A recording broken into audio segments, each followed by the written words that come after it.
So in number 4, I forgot to write down your x-coordinates, so you're going to have to write those down. You're going to use the x-coordinates -6, -5, -4, -3, and -2. And if you notice in this one, I've kind of highlighted, I've kind of put different colors. The -4 is that middle x value. That's going to end up and be what I call my vertex. It's going to be that lowest point on that parabola.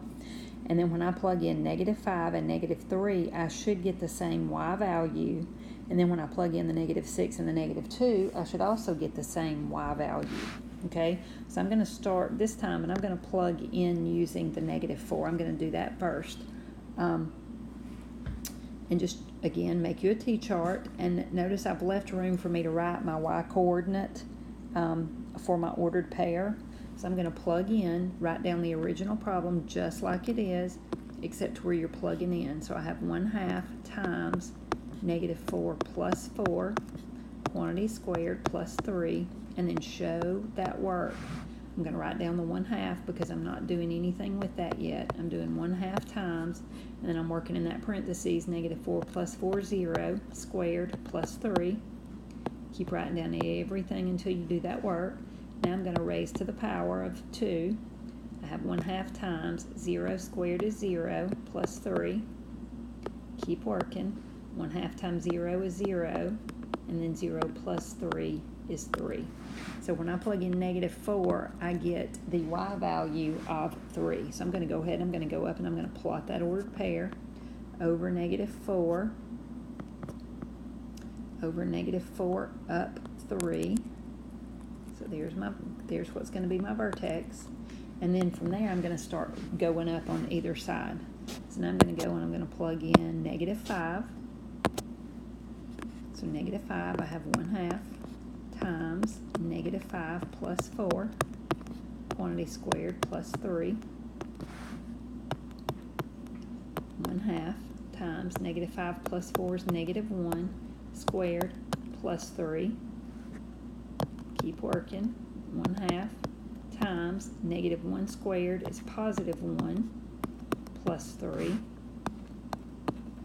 1/2 of 1 is 1/2 plus 3. And then 1/2 plus 3 is 3.5. So when I plug in -5 for x, my y value is 3.5. It's okay. You know how to plot that. Now I'm going to plug in -3, and I want you to watch what happens. So -3 plus 4 squared plus 3.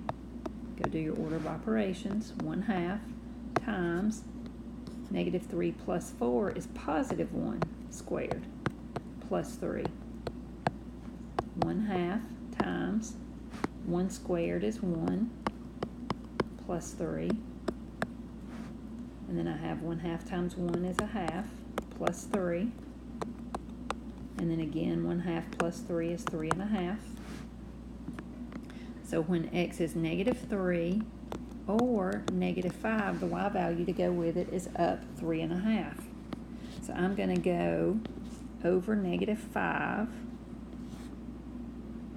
and then I'm going to go up 3.5, and then I'm going to go over -3, up 3.5. And if you'll notice, I've got that lowest y value, and now my y's should start going up.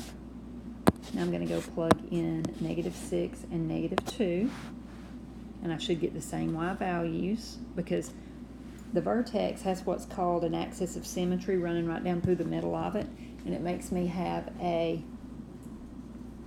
symmetric on each side of that axis of symmetry. So I'm going to plug in -6. So I have 1/2 times -6 plus 4. The screen's kind of hard to see. Plus 3. And then again, just work it out. 1/2 times -6 plus 4 is -2. And then I'm going to square that. Plus 3. 1/2 times -2 squared is +4 plus 3. And then I have 1/2 of 4 is 2. And 2 plus 3 is 5. So when x is -6, y is +5. So I'm going to go out -6, up +5.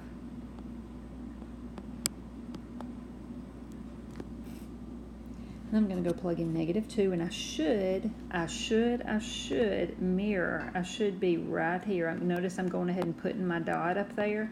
I'm going to go ahead and put it at out -2, up 5, and let's see if that's where I really am going to hit.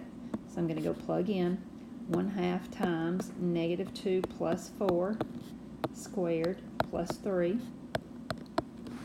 1/2 times -2 plus 4 is +2, and I'm going to square that and then add 3. I have 1/2 times 2 squared is 4 plus 3. Half of 4 again is 2 plus 3, and I get +5. And again, you'll notice I have a lowest y value. Connect those points, and you have that shape of that parabola.